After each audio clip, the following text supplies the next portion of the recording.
Welcome to Short Circuit, your podcast on the Federal Courts of Appeals. I'm your host, Anthony Sanders, Director of the Institute for Justice's Center for Judicial Engagement. We're recording this on Thursday, July 28th, 2022. And today is a very special day because we are going to be speaking with a very special guest and a dear friend of IJ, who I will introduce to all of you in a moment. But first, I'll introduce a very good friend of mine at IJ, and that's Alexa Gervasi, IJ attorney. Alexa, welcome back to Short Circuit. Hey, thanks, Anthony. So Alexa is going to be talking about a case from the Fifth Circuit in a little bit. But first, we're going to go to the 11th Circuit, and that's because we have a lawyer who practices in the 11th Circuit, specifically in Georgia, in Atlanta. He has appeared on Short Circuit before in Short Circuit Live at the University of Georgia, which was the last live show we did before the pandemic back in February of 2022. And he has also been on a production of the Center for Judicial Engagement when we had a forum in Atlanta earlier this year on the Georgia Constitution. And he is Andrew Fleischman, who is a successful Atlanta appellate attorney at Ross and Pines. He handles numerous criminal appeals, is a wealth of information on Georgia criminal law and constitutional law, and a graduate of Georgia State University College of Law. Andrew, welcome to Short Circuit. Hey, thanks for having me on. So Andrew's going to talk about a very rare, kind of a unicorn type of case at the 11th Circuit, which is the court found that a prosecutor did not have absolute immunity when sued. So Andrew, tell us about this and a little bit about the court where this prosecutor was working. Okay, so Fulton County is, it's the sort of county where if you mention you got a case out of there, the other person immediately has like a sigh of recognition that you're going through a hard time. It's in the middle of Atlanta. And I used to practice in Cook County, Illinois, so I know that very well, by the way. It's just that sort of city court thing that you have. So it's a place with a big old backlog of cases where things happen and no one can explain what's happening or why. And here's another case of that. Because there is a taxi cab driver who gets robbed. And he is not sure whether he's going to come to court. So he is letting the prosecutor know, hey, I've got some medical problems. I'm not sure I'm going to be able to make it. But you know what? He pulls through. And he makes it to court and he testifies. Unfortunately for him, because he had explained his medical problems, the prosecutor asked the judge to put a warrant to bring him in. That will be enforced if he doesn't show up. And she never dismisses it.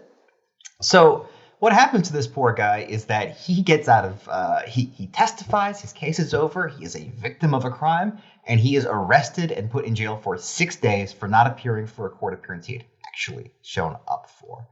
So, what's the issue in this case? Anything that's part of the prosecutor's job is given absolute immunity. So, for instance, if a prosecutor boldly lies to a jury, absolute immunity. If a prosecutor does anything as part of their duties, there's no way to sue them.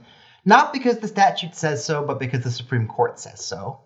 And we're still not entirely sure why, other than that it would be very disruptive if we held them to account. So, what does the 11th Circuit have to decide? Well, dismissing a bench warrant in a case like this is not a part of a prosecutor's duties, really. It's just sort of like an administrative, it's like putting something in the mail, except it's easier. And because it's so administrative and so far from what a prosecutor is really doing, they went ahead and said, no, you don't get absolute immunity here. So one of those rare unicorn cases where we said that the prosecutor doesn't even get to qualified immunity. This is just, we're going to talk about whether you could have done this simple ministerial task, and you didn't. Is this a common kind of screw up in your experience in Fulton County? Yeah, this sort of thing happens quite a bit. So it is just pretty routine for people, for instance, to be arrested after they've already resolved cases. Sometimes cases get indicted by mistake. That's happened to me more than once, where a prosecutor says, I'll definitely dismiss this, don't worry about it. And then next week there's an indictment and they don't know how it happened. It is just such a big office with so much stuff going on that it's like nobody talks to anybody else and these things slip through the cracks. So this absolute immunity finding is actually probably a fairly big deal for Fulton because it will provide an incentive to try to fix those things. The Supreme Court has said that there's no deterrent effect in stopping negligence, right? They had that case that dealt with a guy who, I think it was Herring. He got pulled over because they had bad records on whether he had a warrant. And the court was like, we couldn't possibly enforce this against the state because negligently enforcing records is not the sort of thing that would improve with liability. But in fact, imposing some liability for these screw-ups is a way to encourage the Fulton County District Attorney's Office to start fixing this problem. Having a central clearinghouse and maybe even vertical prosecution, having one person handling all aspects of the case so they can address this stuff. In short, it's common, it's a problem, and hopefully this case will help move them towards resolving that problem. Alexa, you have looked for similar unicorns in your own work. What were your thoughts on this? Yeah, I am incredibly jealous, I think was my first thought, that like, oh, I wish that I was the attorney on this case so much. It's exciting. It's encouraging. I think it's wonderful, right? There are not enough adjectives and adverbs to describe how important this case is, because there are so many things that prosecutors do that they're like, no, that's in your discretion. Like, if we were to penalize you for doing that, like, how would you do your job? If we slapped you on the hand for falsifying evidence, how could you possibly be a prosecutor? And so to see the courts taking these claims seriously and holding prosecutors to account a little bit, this is truly a monumental decision that, hopefully is going to, so for instance, Judge Ho in the Fifth Circuit, he has recently called out prosecutorial immunity and said, I don't even know if this is legitimate as a constitutional matter. And so we see this kind of swelling tide that I'm very excited about, and it's meaningful. It could be really important for protecting people from bad prosecutors. And it's important to note in this constitutional discussion that at the time of the founding, professional prosecutors were not really a thing. They were pretty rare and maybe only in like the biggest cities. And so most cases were brought by private citizens to grand juries. I mean, Georgia still has a statute, 1711-4, that allows you to go after a prosecutor if they bring a really weak case to a grand jury against you. But what they mean by that is private citizens. So it's interesting that we have this idea that once we professionalize the role, we could no longer impose liability on it, when states created so many remedies for bad prosecutions before we professionalized it. It doesn't make sense to me, but it makes sense to the Supreme Court, and that's what matters. And for those of you interested in the winding road of how we got to absolute immunity for just about everything that prosecutors do, our colleague John Ross had talked about all that in an episode of Bound by Oath from last season, our sister podcast, and we'll put a link up to that in the show notes. Andrew, I'm just curious, if you've represented so many criminal defendants in Georgia, have you ever contemplated or suggested to someone that they take, after their case is all done, that they file a civil lawsuit against a prosecutor? Is it just, not even something that any criminal defense attorney even worries about? It's not. I've exonerated 4 people in Georgia, and in every single case they asked whether they should sue the prosecutor. In every case I said there's really no point. Each of these cases dealt with lying to the jury, or holding back on important evidence, or just bringing an absolutely insane case that should have never been brought, and yet there's no potential liability. I did have Laura Bazelon help me file a bar complaint against a prosecutor who lied to a jury. Nothing ever came of it because the statute of limitations had run. The guy had been in prison for 5 years at the time when we reversed his case.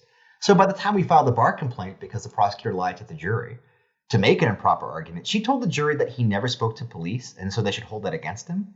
He had actually spoken to police and gotten that confession suppressed. Wow. But no remedy because the statute of limitations had passed. So long story short, no. Generally speaking, I tell clients there's no point ever going after the state. The most we can do is go to the General Assembly and ask them to compensate us, though Georgia is one of only 13 states that has no compensation for exonerated people unless they pass a law in your client's name. We had a bill we were proposing this year to try to fix that, but instead we got a new one about trans girl athletes and the scourge of, I guess, all 4 of them potentially being too good at volleyball. Yes, well, the Georgia legislature has its own priorities, and I guess that's what the good people of Georgia are stuck with for now. But if people want to know a little bit more about Laura's very good work, you mentioned Laura Baslin in trying to get the bar to police prosecutors, which they are absolutely inept at doing. We talk about that in an episode of Bound by Oath as well, and she's one of our guests, and so we'll put a link up to that. Well, absolute immunity sounds pretty bad. It's absolute, except when you can find a way around it in a situation where it doesn't apply, like the case that we just talked about. Now, listeners will be more familiar with qualified immunity, and as the first word implies, it's not quite absolute, although sometimes it feels pretty darn close. But here in a case from the Fifth Circuit with some facts that will really outrage you, we're going to hear about a time when qualified immunity did not apply. So, Alexa, what's the latest in? You could do a whole line of Short Circuit episodes about the latest in qualified immunity from the Fifth Circuit. So, this is the very latest chapter. What's going on? Yes. So, as you know, all across the nation, we have this just really glorious thing called private prisons, that for-profit prisons. There's no problems there, obviously. So a private prison in Louisiana, let's call it out its name, Richwood Correctional Center. They get a new inmate, a new detainee, Erie Moore. He was arrested for disturbing the peace. Obviously a terrible crime that somebody should go away for a long, long time for. And the prison staff decided to put him in a quote-unquote lockdown cell, which it's usually used for people who need to cool down or they need to sober up. Like, there's a particular reason to put them in this cell. Moore didn't fit the bill, but the officers put him in there anyway, and they put him in there with a quote-unquote combative detainee, and turns out combative he was. They get into a couple of fist fights, and the next day, the combative detainee, White is his last name, he was having a problem. He was apparently having a seizure. There was blood around his mouth. So officers go in to look at him, and they give Moore some verbal commands. And Moore ignores those commands. We don't know. The opinion doesn't tell us what that means, but it certainly doesn't seem like he was swinging at officers or anything, right? He's just ignoring the officers, what they were telling him to do. So the officers pepper sprayed him, and they struck him in the back of the head hard enough to knock him to the ground. Then the next day, the officers come up with a plan to, quote unquote, extract Moore from the cell. And again, it's unclear why they need a plan to extract Moore. It doesn't seem like he's done anything threatening to the officers. But nonetheless, these 4 officers come up with a plan. So the first enters the cell and without warning just pepper spray blazing in Moore's face. Then they grab their own gas masks and they storm the cell. One officer grabs him and starts to carry him out of the cell door, and he's like, you know what, not what I want to do, and pivots and slams Moore to the ground, hits his head. Then they put him in a prone position, hog tie him, essentially, and start carrying him out. But these officers are, at best, clumsy and drop Moore to the ground where he hits his head again. Then they carry him to this very special corner of the prison called the 4-way. So the 4-way is a 12-square-foot corner in the facility that cameras do not reach.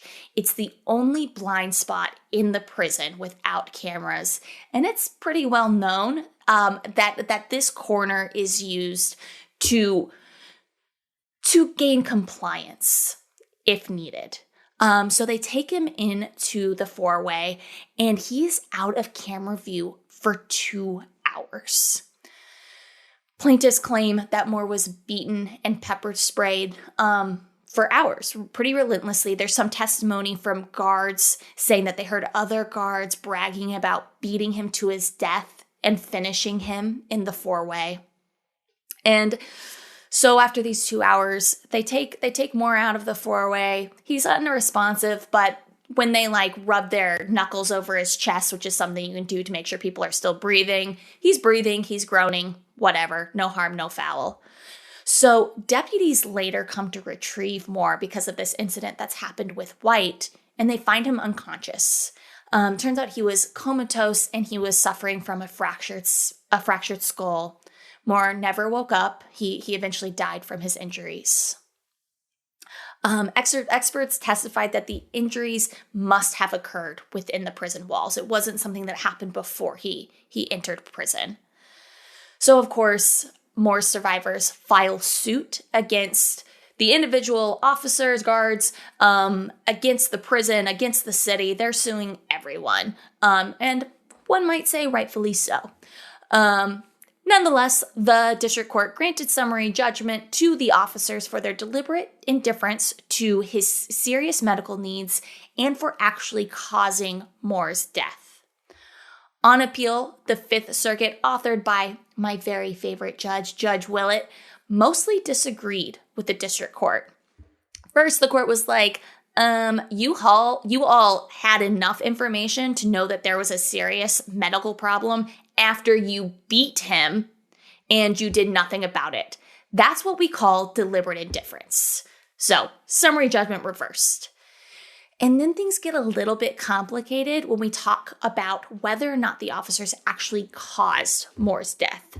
Do you look at common law? Do you look at state tort law?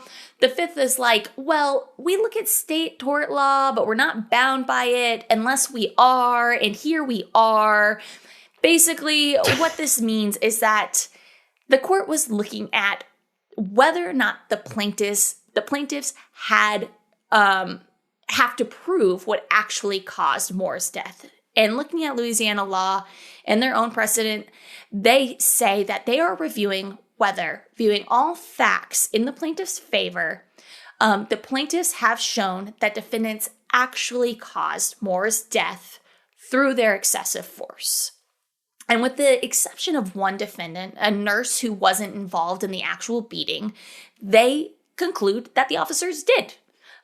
They caused death with their excessive force. And what's interesting here is that because they were acting as a unit, now, so normally you would have to say, officer, in a qualified immunity situation, you'd have to say, Officer A did this. That was excessive force. Officer B did this. That was excessive force. But in this situation, the court says, listen, you guys acted as a unit. You came together and you said, this is what we're going to do. This is our plan. And so because you are acting as a unit, we don't need to know what was the final blow and who delivered the final blow. All y'all are liable. And so they reverse the district court on that claim as well.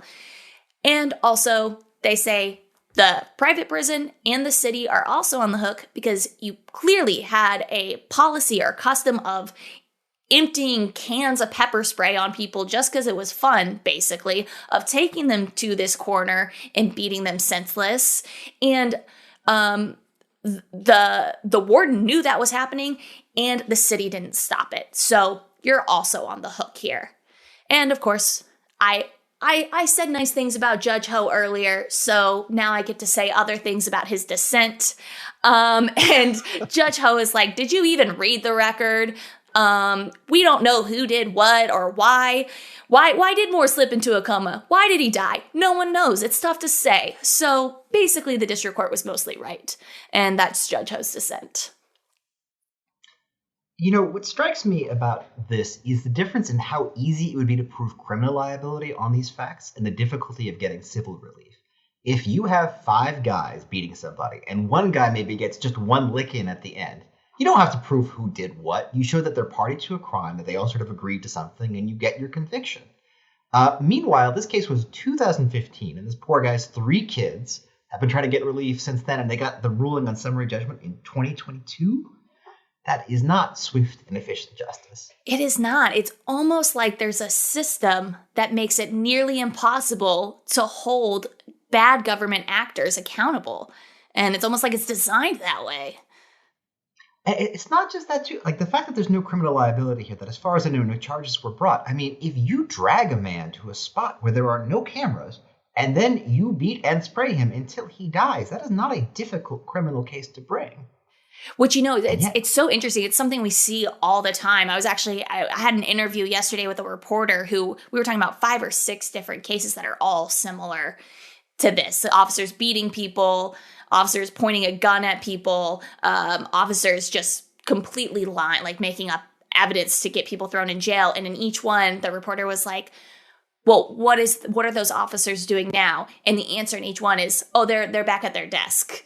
Or they're back on the field. They're still in their job. There's been no criminal penalties. They don't even really get reprimanded or lose their jobs. It's just you're absolutely right. It seems like an open shut case. You committed a crime. You assaulted and in fact murdered a man, and we're not going to do anything about it. There is an exception to that rule, though, because if a prosecutor's committed bad enough misconduct, you can be sure he'll be a judge by the time you check.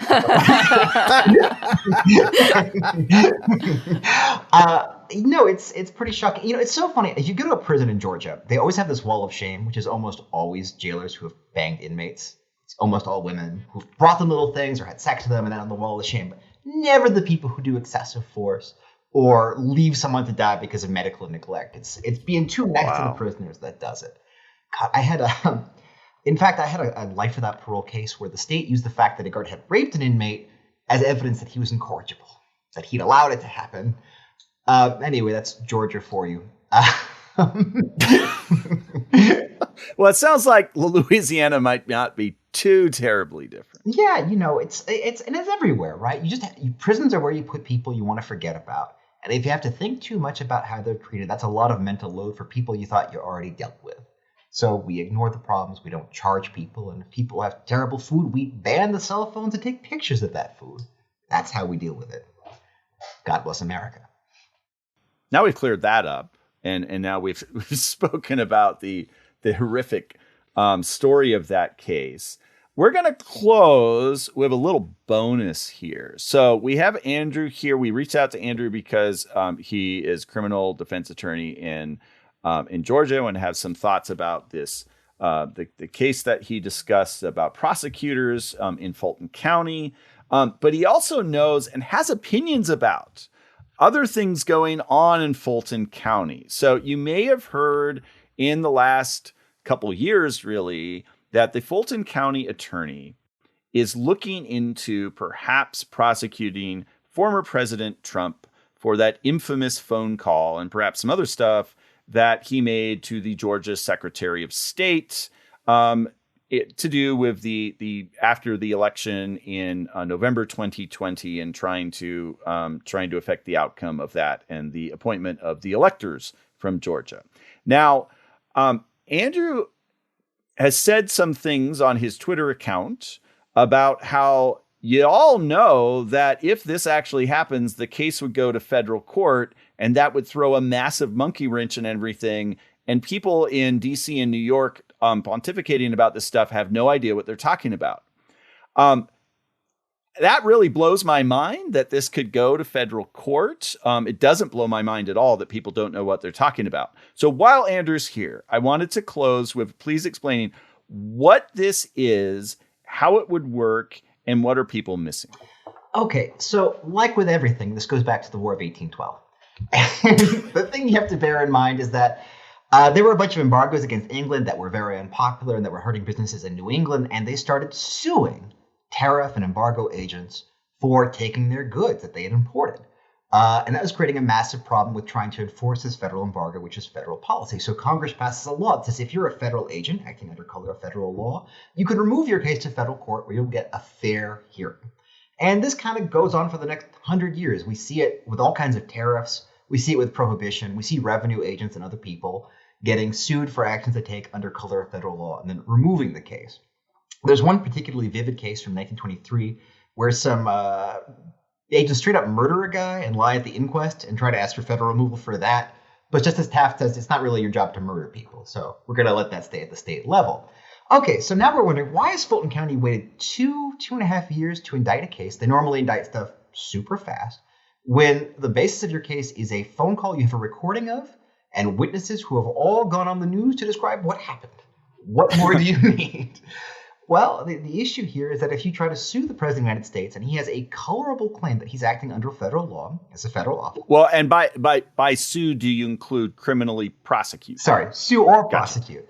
And Okay. you try to bring that claim, well, he can move for removal. And if he has a colorable federal defense, which is not every defense, but if you're president, you probably will be considered colorable by the 11th Circuit, well, then that case gets removed, regardless of whether you would prevail on that defense. Now, this doesn't always work. There's a case from like 96 that dealt with some post office workers who ran a guy over in their truck and killed him. And there they said, well, yeah, you're acting under federal law, but there's no federal defense to running people over in your truck. Here, by contrast, it's the President of the United States who is arguably enforcing some sort of law when he asked Brad Raffensperger to please look into this, please check on this, you're going to find some fraud. Like, I'm not saying he wins the day, but is there a colorable argument he was trying to enforce federal law in some way? Yeah, probably. And is that true, even though the president, of course, normally doesn't enforce that law? It's the attorney general or the local district attorney who would enforce that law. Well, being on a frolic is not enough. There's a case from 1969, Morgan, that dealt with some federal prison officials who beat and pepper sprayed the hell out of a prisoner. This might sound familiar to you. And he sued. And they removed their case to federal court. Because the court said, well, even though you guys, were beating this guy and beating this guy almost to death, that's not part of your job. You were there at the prison as part of your duties, and that was part of what you did. And you were enforcing federal law in a way. So similarly, President Trump is calling from the White House, most likely. He's calling on his official phone. He's doing it, he will argue, in his capacity as president. And as long as you can make those claims with a straight face, regardless of what the record might show later on, it's colorable. Plus the optics, right? I mean, if you're the 11th Circuit Court of Appeals, do you want to leave this in a state court of the opposite party of the president? A historic prosecution? Probably not. It reminds me a lot of what happened with Governor Perry in Texas, where Houston tried to go after him, a Houston DA, for threatening things if people didn't pass laws in particular, which is something governors do all the time. That case got kicked. You don't necessarily want small local jurisdictions going after presidents on state claims. And courts are going to be very sensitive to that, just as they would be if somebody in West Texas went after Biden for whatever, sniffing a child's hair, whatever it is they're obsessed about on Facebook. You wouldn't want presidents getting disrupted in that way. And similarly, I would be surprised if courts would not find ways to remove those cases federally. So what is the removal statute that allows this? This is 28 USCS 1442. Which basically says that if it's a criminal prosecution, the United States or any agency thereof, or any officer of the United States, or an official or individual capacity, acting or relating under any color of law of such office, claimed under any act of Congress for the apprehension or punishment of criminals or the collection of revenue, he can move for removal. And this is, again, a very old law stemming back from 1814, 1815, I believe, that's been modified since, and that is very broad. In fact, it's so broad that you sometimes see companies that are simply complying with federal regulations attempt to use federal removal to get out of a state court where they think the locals might be unfriendly. This would be a big... So say it is removed. This prosecution actually happens. It's removed to federal court. Is it then, does state procedure apply? Does federal procedure apply? What's the melange there? You're still bringing the state law claims. You're doing it under federal procedural rules. And what's worse is you're doing it with the Northern District of Georgia jury pool, not a Atlanta jury pool. I see. Yeah. Okay. Yeah. The Northern District of Georgia includes Marjorie Taylor Greene voters who are enthusiastic critics of this prosecution, I would imagine, and who would not be your ideal juror. So you bring it to federal court, you've got Northern District jurors, your chances of successful prosecuting the case go way down. And that is why there has been hesitation to indict the case. Not just because we have this investigative grand jury, not just because of the press, but because once you get to federal court, it just gets more complicated and more difficult in 100 different ways. Yeah, but isn't the alternative, so you're like, we go to federal court and it gets harder, so we're not going to indict, in which case there's a 0% chance, right? Like, I don't know, Sounds, I mean, if you're going to indict, like, you just got to do it or you don't do it. I think there's a delay in indictment. The plan is to indict eventually. I believe at this point an indictment actually is going to happen. But delay. Oh, really? Yeah, I've changed my view on that in light of all this. Prediction here, folks. Yeah. From Mr. Fleischman. So why have you changed your view? Basically, the evidence against Trump got a lot stronger. This January 6th stuff got worse. It stayed at the news more. There's more incentive to do it. Public opinion has shifted more towards it. For those reasons, I really thought this was sort of an empty thing for a couple of years because the Brad Raffensperger call by itself was not great. Some of the other evidence has since gotten stronger, so you wouldn't necessarily be relying solely on that phone call. For instance, the recent emails in which a Trump official lawyer called these fake electors, these folks who had been. So Georgia state claims are stronger than they were. And for that reason, I think an indictment will eventually happen. It's not just about getting in the press. But yeah, there's going to be removal to federal court afterwards. And we will have to figure out who will be prosecuting the case at that point and how they'll be doing it.